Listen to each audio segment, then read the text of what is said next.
r/facepalm. America. Unarmed man shot at by NYPD has been charged with assault because bullets hit bystanders. Deserved it. Cop tried to shoot this dog for barking, but he accidentally shot himself instead. Need a new computer. Sun, surface temperature 5,505 degrees Celsius.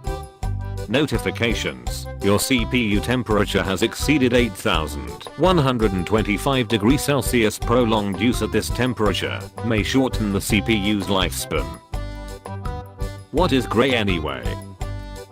At the dinner table, my sister asked all of us what color we thought her boyfriend's shirt looked like. After we all said grey, she turned to him and said, "Now tell them what color you think it is," and he just quietly replied, "Dark white."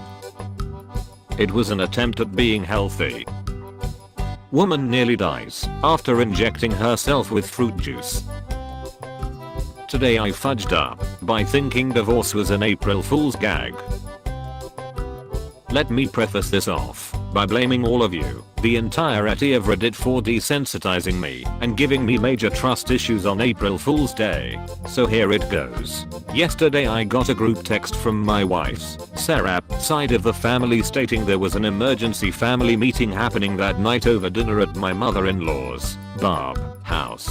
I immediately had April Fool's spidey senses starting to tingle, but we haven't all got together since Christmas, so I overlooked it and said we, my wife and I, were in. We were the last to arrive, and it was pretty somber when we walked in. We all sat down at the table and my wife's brother, Tim, informed the family that his wife, Ashley, has been having an affair and they are divorcing. The affair was with a longtime close family friend, Chris, who lived a block away. Chris' wife, Jen, had caught them when she came home early one day last week and broke the news to my brother-in-law Tim. Both families have been friends for years. They live less than a block from each other. They each have been married for 15 plus years, have 4 kids right around the same age. Honestly, I have always thought both of them were picture perfect families. Hell, all 4 of them and their kids were at our house 2 weeks ago for a barbecue. Anyways, after airing a lot of dirty laundry and their plans to divorce, how it could affect future family functions, and opening it up to the group of any questions, there was silence. I broke the silence with laughter and a slow clap, saying this was the best April Fool's gag I've ever seen, but I wasn't falling for it. I told Ashley, and especially Tim, they need to consider going into theater. Their performances were top notch and tears seemed genuine. Being the newest member of the family, my wife and I married 6 months ago, this was probably not the best thing to say in hindsight. I probably should not have said anything. Everyone in the room looked horrified. My mother-in-law, who had been crying the entire time, lost all composure. She left the room in hysterics and did not return before we left.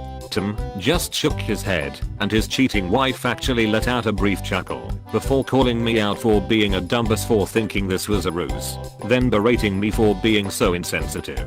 The rest of the family sat in silence shaking their heads as my wife berated me for trying to make a joke out of a serious situation. I'm still dumbfounded. In hindsight, I probably should have sat in silence, but I honestly still feel like I was calling out an April Fool's gag. TLDR. My brother-in-law's wife has been cheating on him. They told the family they are getting divorced. I broke the awkward silence with a slow clap and laughter, saying I'm no April Fool. Today I fudged up by accidentally assaulting a child in a public park.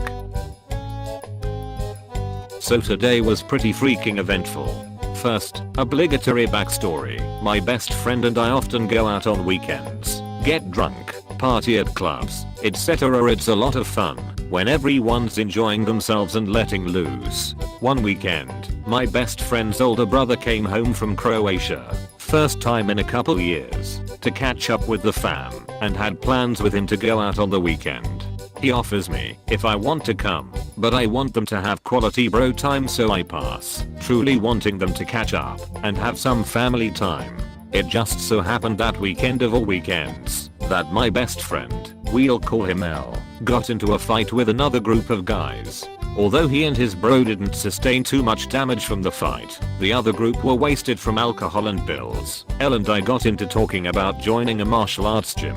It would be for fun and fitness, plus learning how to defend yourself seemed smart. We caught up and chilled at a local public playground. Keep in mind, imagine two grown-ass young adults climbing up and around a tiny playground in broad daylight and began discussing joining a local kickboxing gym. Being best friends, we started talking some SHT, saying how much we deck the other and how we'd essentially easily FCK the other up. We began to mock fight in public with parents and children walking by on the sidewalk with amusement tinged with judgment. It was just two 18-year-olds messing around. All of a sudden, I say something stupid in a mock Japanese accent. I mention, chill, and proceed to attempt a jumping, flying, roundhouse. No idea where the freak my leg is going kick at L, when this child, that couldn't be over 8, jumps in and says yeah. I couldn't stop my momentum, and proceeded to yeet this kid into the sandpit. No amount of bracing could protect our ears from the banshee scream that erupted from his mouth. I went into instant panic mode, running to the kid to check on him. He wasn't seriously injured, but my leg collided pretty hard. His older brother or something came over, laughing his ass off. I apologized profusely to both the kid and his brother, and when he stopped crying I talked him up about how strong he was to take such a ass whooping. His bro likely scolded him for running into an area where two tall dipshits were flailing their legs and fists. All in all, it was pretty wholesome. The child had a new story to tell at school, and I got to kick a child in the face. Win-win. That's a joke. TLDR. Best friend and I were pretend fighting in a public park, and when I attempted to do a ridiculous kick I saw on UFC, a kid jumped in and became collateral damage. Worth it. Today I fudged up by looking at a woman's ankles. No, this was not in the Victorian era. It happened a few minutes ago. Let me preface this by saying it has been a long day and my brain is malfunctioning a bit. Anyway, I was walking down the street on my lunch break when I saw a woman wearing really cool shoes. After months of boots, it's nice to see some cool sandals, am I right? I also noticed, by looking at her ankles, that she had really nice milky white skin. I'm trying a new thing, where I attempt to compliment one person every day, because I'm an introvert with mental health issues, and the internet says this will help. So, I decided this was my moment. But I thought complimenting someone's skin would sound weird, so I figured I'd stick with telling her that her shoes were nice. I quickly psych myself up to speak to a stranger, going against all the advice I'd gotten in kindergarten. I was totally ready. I was gonna do it. However, as she passed me, my brain apparently misfired, and I said, "Hey, I like your ankles." She gave me a weird look and quickly walked away as I cringed. Oh well, at least now she has a good story about the crazy lady who complimented her ankles. TLDR. Instead of saying I liked a woman's shoes, I said I liked her ankles. r/jokes. A young man was showing off his new sports car to his girlfriend.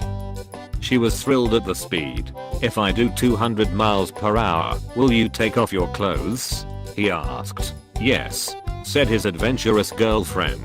And as he gets up to 200, she peeled off all her clothes. Unable to keep his eyes on the road, the car skidded onto some gravel and flipped over.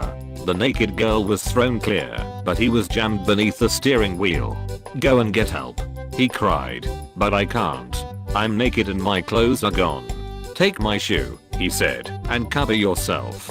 Holding the shoe over her pubes, the girl ran down the road and found a service station. Still holding the shoe between her legs, she pleaded to the service station proprietor, "Please help me. My boyfriend's stuck." The proprietor looked at the shoe and said, "There's nothing I can do. He's in too far." A lonely woman, aged 70, decided that it was time to get married.